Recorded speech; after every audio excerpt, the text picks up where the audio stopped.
They didn't just want to defeat you. They wanted to disgrace you. There's a difference. Defeat happens in private.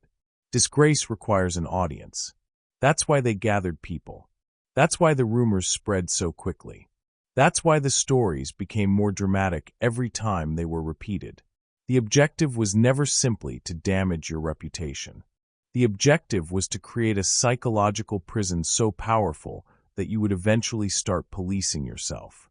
They wanted you questioning your own reality, doubting your own instincts, and shrinking your own light long before anyone else had the chance to reject it. Listen carefully. If you found this message, you're not here by accident. Because what happened to you wasn't random. What looked like gossip was something deeper. What looked like public humiliation was something deeper. What looked like a coordinated effort to embarrass you was actually an attempt to interrupt your destiny before it fully unfolded. Throughout history, one of the fastest ways to neutralize an emerging leader, a truth-teller, or someone carrying unusual influence has been to attack their credibility. Not because they're weak, but because they're powerful. If people cannot control your future directly, they often try to control how others perceive you. And that's exactly where the trap was set. They believed that if enough people turned against you, you would collapse under the pressure. They believed that if enough whispers circulated behind closed doors, you would begin to internalize the lies. They believed that if they could make you feel isolated, ashamed, and abandoned, you would voluntarily step away from the path that was meant for you. But something happened that completely disrupted their plan. You survived. Not perfectly. Not without pain. Not without nights where you questioned everything. But you survived. And your survival created a problem they never anticipated. Because the moment you refused to become the person their narrative described, the entire operation started malfunctioning. The moment you kept moving forward instead of disappearing, people began noticing cracks in the story. The moment you stayed standing, the ritual lost its power. And over the next few minutes, you're going to understand why surviving their disgrace didn't weaken you at all. It made you completely untouchable. Number 1, the spiritual X-ray. One of the biggest mistakes people make after surviving a smear campaign is believing they were rejected. That's the conclusion the attackers want you to reach. They want you to walk away thinking you weren't good enough, worthy enough, likable enough, or valuable enough to keep the people around you. They want the pain of the separation to convince you that something is fundamentally wrong with you. But what if the opposite is true? What if the entire experience wasn't rejection at all? What if it was revelation? Sit with that for a moment. Because when you look back honestly, something interesting begins to emerge. The people who immediately believed the rumors rarely asked questions. The people who instantly turned cold rarely sought the truth. The people who disappeared overnight rarely gave you the benefit of the doubt. They simply followed the energy of the crowd. And that's important, because loyalty doesn't reveal itself when life is easy. Character doesn't reveal itself when there is no pressure. Integrity doesn't reveal itself when everyone agrees. Those qualities only become visible when a difficult choice appears. The smear campaign became that choice. Without realizing it, every person around you was forced into a moment of decision. Some chose discernment. Some chose gossip. Some chose truth. Some chose convenience. Some quietly stood beside you. Others quietly stepped away. The campaign wasn't just exposing you. It was exposing them. That's why many chosen ones eventually realized something shocking. The experience that felt like the greatest betrayal of their lives was also one of the greatest sources of clarity they had ever received. Because people revealed themselves voluntarily. No forcing. No interrogation. No investigation. Just pressure. And pressure has a strange way of uncovering what's already there. Listen. If someone can be convinced to abandon you without hearing your side of the story, they were never standing on solid ground with you in the first place.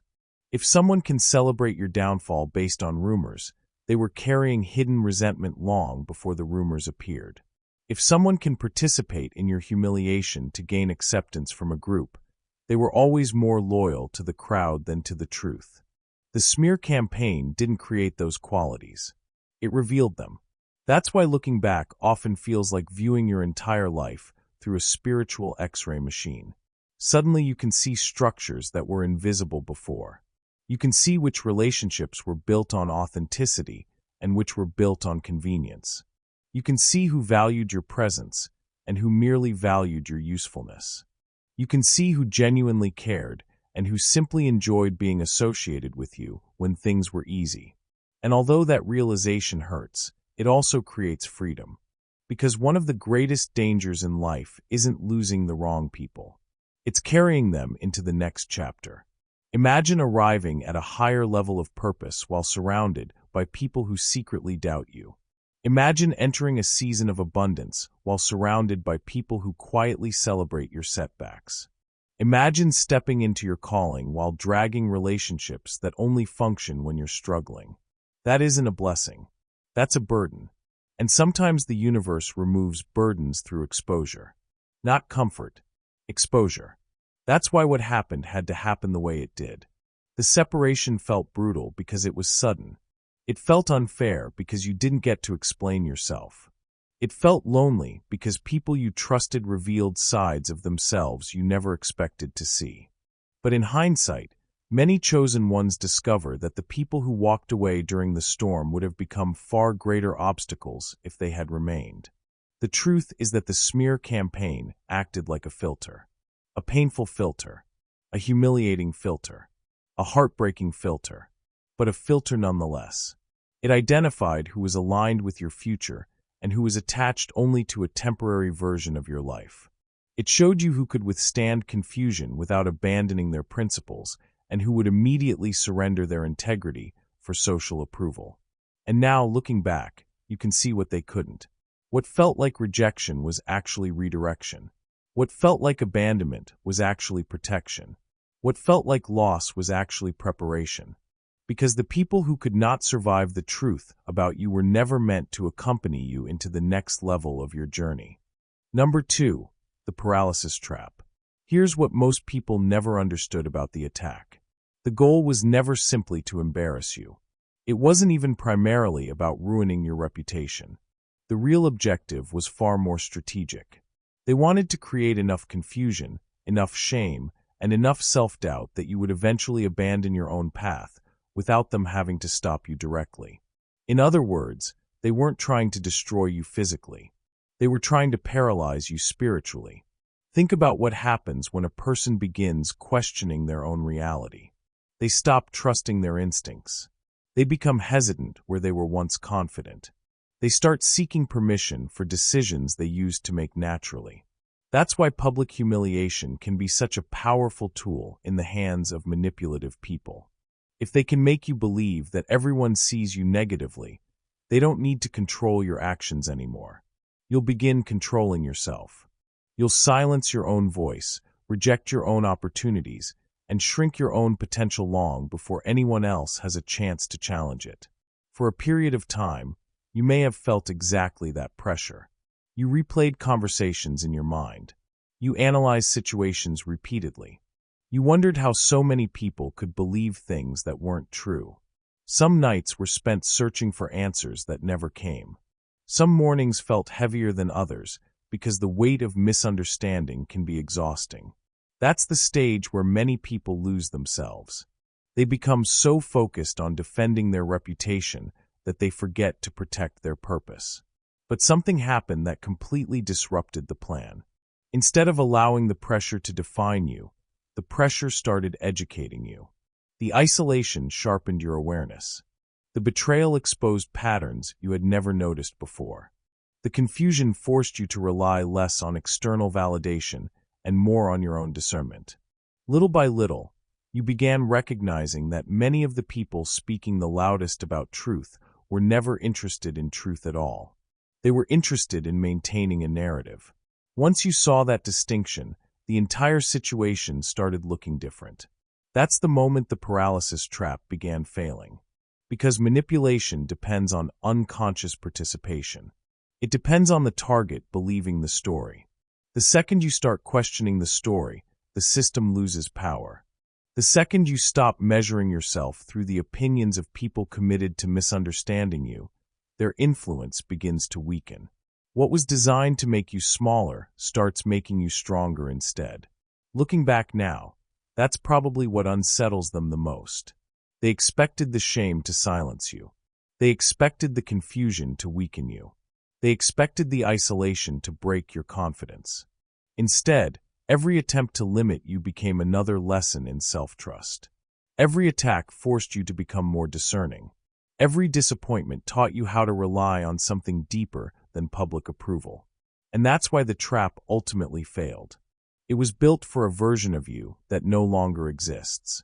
It was built for someone who needed acceptance in order to move forward.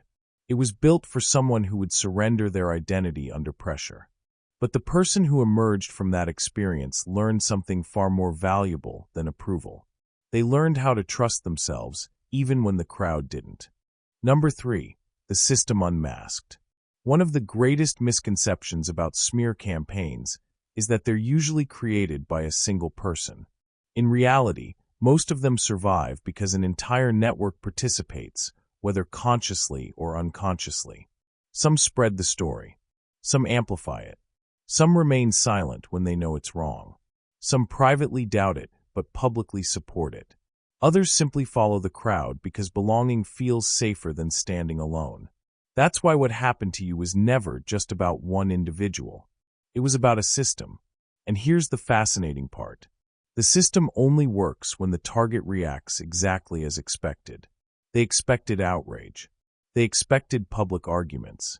They expected emotional breakdowns. They expected desperate attempts to defend yourself against every accusation. Because once you start chasing every rumor, you've already accepted the role they assigned to you. You're operating inside their narrative. You're spending your energy responding instead of observing. But something unexpected happened. You didn't react the way the script required. That changed everything. When people create a false narrative, they usually expect immediate resistance. They expect a fight because the fight keeps the story alive. Every emotional response becomes fresh material. Every public disagreement becomes another opportunity to reinforce the image they've already created. The drama itself becomes evidence in the minds of people who were never interested in facts. But when you refused to perform, something unusual occurred. The spotlight shifted. Suddenly people started paying attention to behaviors they had previously ignored. They noticed who seemed unusually invested in your downfall. They noticed who kept repeating the same story. They noticed who appeared strangely enthusiastic whenever your name entered the conversation. They noticed who was always present whenever negativity was being distributed. Without realizing it, the network began exposing itself. Listen carefully. Truth doesn't always reveal itself through confrontation. Sometimes it reveals itself through observation. When you stopped participating in the chaos, people were left alone with the chaos creators. And that's when patterns became visible. Individuals who once appeared helpful started looking manipulative. Individuals who claimed to be neutral started revealing hidden agendas. Individuals who presented themselves as trustworthy began demonstrating a remarkable lack of integrity. The irony is that the system often destroys itself when it no longer has access to the person it was targeting. Think about it. If a group bonds through gossip, what happens when the target refuses to engage? If a network survives through conflict, what happens when the conflict disappears? If certain relationships depend entirely on discussing another person's life, what happens when there's no longer any reaction to feed on? Eventually the energy turns inward. The same people who united around attacking one person begin attacking each other. The same distrust they directed outward begins circulating within the group itself. The same manipulation techniques become harder to hide because there's no longer a convenient distraction standing in front of them. That's why many chosen ones notice something strange months or years after a smear campaign. The network starts fracturing. Friendships dissolve. Alliances shift. Secrets emerge. Conflicts appear where none existed before. The very environment that once looked powerful begins showing signs of instability. Why? Because systems built on deception require constant maintenance. They require constant reinforcement. They require constant enemies. And eventually that becomes exhausting. What they never anticipated was that your silence would act like a spotlight. Not a spotlight exposing you. A spotlight exposing them. By refusing to chase every accusation, you force people to observe behavior instead of listening to narratives. By refusing to fight every battle, you gave reality enough time to reveal itself. By refusing to become consumed by defending your image, you unintentionally created space for others to see the situation more clearly. Now, this doesn't mean everyone suddenly recognized the truth. Some never will. Some people become emotionally attached to false stories because admitting they were wrong would damage their self-image. Others simply move on without ever acknowledging what happened. That's part of life. But that's not the important part. The important part is that the system lost its ability to define you. At the beginning, they believed they controlled the narrative. They believed they could determine how others viewed you. They believed they could permanently attach a false identity to your name. What they failed to understand is that narratives require cooperation. And eventually, you stopped cooperating. You stopped volunteering your energy. You stopped volunteering your attention. You stopped volunteering your peace. And once that happened, their influence started shrinking. Because the strongest response to manipulation is often not retaliation. It's non-participation. That's a lesson many people learn far too late. Not every accusation deserves a defense. Not every rumor deserves a response. Not every attack deserves access to your emotional energy. Sometimes the most powerful thing you can do is continue building your life while the noise slowly collapses under the weight of its own contradictions. And that's exactly what happened here. While they were maintaining a system, you were building a future. While they were protecting a narrative, you were creating reality. While they were organizing opposition, you were developing strength. The result is that today, many of the people involved are no longer remembered for what they said about you. But you are remembered for what you became despite them. And that's the moment every toxic system fears most. The moment the target survives. The moment the target evolves. The moment the target becomes living proof that the entire operation failed. Because once that happens, the mask doesn't just slip. The entire system becomes visible. Number 4. Adapting in the deep. One of the most remarkable things about the human spirit is its ability to adapt. Not immediately. Not without pain. Not without confusion. But eventually, it learns how to survive environments that once seemed impossible. And that's exactly what happened to you. When the smear campaign first began, it felt like being thrown into deep water without warning. The rules changed overnight. People you trusted started acting differently. Conversations became strange. Rooms felt colder. Certain names stopped appearing in your messages. Invitations disappeared. Support became silence.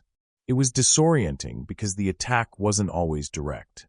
Much of it existed beneath the surface, hidden in whispers, assumptions, and unspoken judgments. At first, you tried to understand it. You tried to make sense of it. You tried to find the missing piece that would explain why everything suddenly felt different. But eventually you realized something important. The environment itself had changed, and waiting for it to become what it once was would keep you trapped forever. That's when the adaptation began. Listen, most people think resilience means resisting pressure. Real resilience is something deeper. Real resilience is learning how to function inside pressure without allowing it to define you. It's learning how to maintain your identity in environments designed to make you question it. It's learning how to carry peace into places that seem determined to manufacture chaos. In other words, you learned how to breathe underwater. What once felt unbearable gradually became manageable. What once felt confusing gradually became clear. What once felt like evidence that something was wrong with you eventually became evidence that something was wrong with the environment itself. That's a profound shift. Because as long as you believe you're the problem, you'll spend your energy fixing yourself. The moment you recognize you're responding normally to an unhealthy situation, your perspective changes. You stop attacking yourself. You stop blaming yourself. You stop treating your sensitivity, intuition, or emotional reactions as weaknesses. Instead, you begin understanding that those reactions were information. They were signals. They were warnings. They were your inner guidance system trying to help you navigate a reality that wasn't what it appeared to be. And once you accepted that, everything started changing. The pressure that was supposed to drown you became a training ground. Every betrayal taught you discernment. Every disappointment taught you detachment.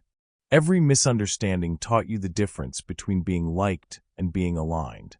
You stopped measuring success by how many people approved of you and started measuring it by how honestly you could live with yourself. That's where true freedom begins. Not when everyone understands you. Not when everyone supports you. Not when every false narrative disappears. Freedom begins when your sense of self is no longer dependent on those things. Think about who you were before all of this happened.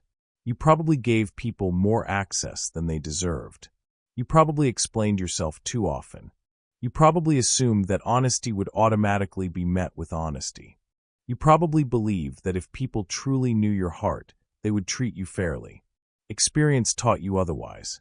Pain taught you otherwise. And while those lessons were expensive, they gave you something invaluable in return. Discernment. Now you notice energy faster. Now you recognize manipulation sooner. Now you understand the difference between genuine support and conditional support. Now you understand that not everyone deserves access to your inner world. That's not bitterness. That's wisdom. Many people never reach that level because they spend their entire lives trying to return to who they were before the betrayal. But growth doesn't work that way. You're not meant to become the old version of yourself again. You're meant to become someone stronger, someone wiser, someone more aware than before. That's exactly what happened. The pressure changed you, but not in the way they intended. They wanted the pressure to make you smaller. Instead, it made you deeper. They wanted the pressure to make you fearful. Instead, it made you discerning. They wanted the pressure to make you hide. Instead, it taught you how to stand alone without losing yourself. And that's why they struggle to understand you now. They're still looking for the person who needed external validation. They're still expecting the person who could be controlled through approval, fear, or public opinion. What they don't realize is that person no longer exists. The version of you that emerged from the depths is different. Calmer, stronger, more observant, more intentional. You no longer panic the way you once did. You no longer react the way you once did. You no longer require certainty before moving forward. You've survived too much to be controlled by the same tactics that once worked. That's the hidden gift buried inside every season of disgrace. If you survive it, you develop capacities that cannot be learned any other way. You learn how to remain centered when others misunderstand you. You learn how to trust yourself when the crowd disagrees. You learn how to keep moving when validation disappears. And once you've mastered those lessons, something extraordinary happens. The very pressure that was supposed to drown you becomes the reason you can now thrive where others would collapse. You didn't sink. You adapted. You learned how to breathe underwater. And that's why you're still here. Number 5, the blueprint for freedom. This is the part they never wanted you to reach. Not the part where you defend yourself. Not the part where you prove them wrong. Not even the part where the truth finally comes out. They feared the moment you became free. Because a person who still needs approval can be controlled. A person who still needs validation can be manipulated. A person who still needs the crowd to agree with them can be pressured into silence. But a person who has survived public disgrace, survived isolation, survived betrayal, and still managed to remain connected to their purpose becomes extraordinarily difficult to stop. That's where you are now. Whether you fully realize it or not, you have become a blueprint. Not because your journey was easy, not because you handled every moment perfectly, but because you walked through something designed to break your identity and somehow emerged with a stronger one. Think about what you've learned. You learned that popularity and truth are not the same thing. You learned that loyalty is easy when there is no cost attached to it. You learned that some people support your growth, while others only support your dependence. Most importantly, You learn that your value does not decrease simply because someone creates a story about you. That's a lesson many people never master. And that's why your existence now carries a different kind of power. Every person who watches you continue moving forward becomes evidence that the program doesn't always work. Every step you take challenges the belief that shame is permanent. Every victory you achieve reminds others that public opinion is not the final authority over a person's life. The people who tried to define you by your lowest moment never imagined that your recovery would become more powerful than their accusations. They never imagined that your resilience would outlast their narrative.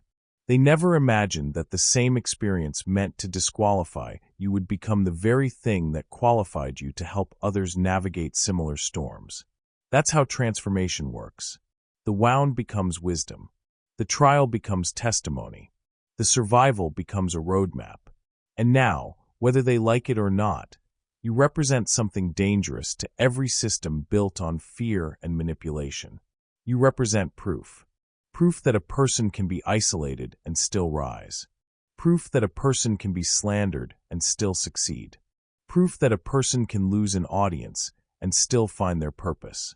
So if you're listening to this today, take a moment and acknowledge how far you've come. Not how far you still have to go. Not what was taken from you. Not who left. Focus on the fact that you're still standing. You survived the ritual. You survived the disgrace. You survived the narrative. And because you survived it, you now carry something they can never take away. The knowledge that your destiny was never in their hands to begin with. May your path continue to be protected. May your discernment continue to grow stronger. May your peace become deeper than the noise surrounding you.